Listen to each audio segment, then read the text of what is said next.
Un des défis quand on fait une BD comme ça, et qu'elle-même d'ailleurs quand on fait des chroniques vidéo, hein, c'est d'essayer de se détacher de sa condition, on va dire, sa condition géographique, et d'éviter de faire de l'histoire trop franco-française, parce que l'histoire se limite pas à notre pays, hein, et qu'il y a beaucoup de pays qui ont une histoire très riche.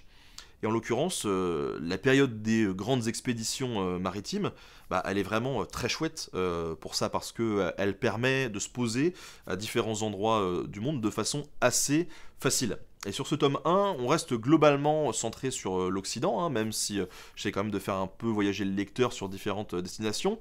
Et aborder Magellan, bah, c'est une belle allégorie du voyage que j'ai envie de proposer finalement en BD. Même si j'espère que ça sera un peu moins désastreux quand même, surtout pour moi.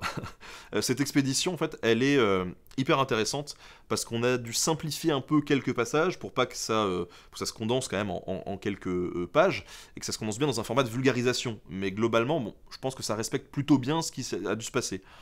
Mais je trouve assez fascinant de détailler une aventure aussi audacieuse parce que on se rend bien compte à quel point ça a dû être éprouvant finalement, hein.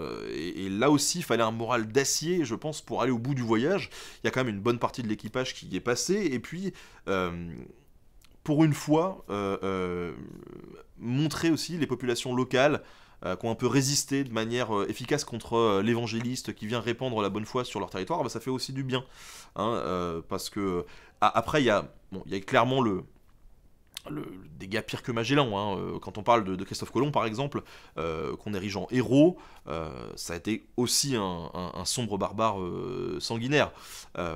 Mais bon, ça sera peut-être l'objet d'un futur chapitre, si cette série comporte plus de 2 tomes, je ne sais pas, on verra.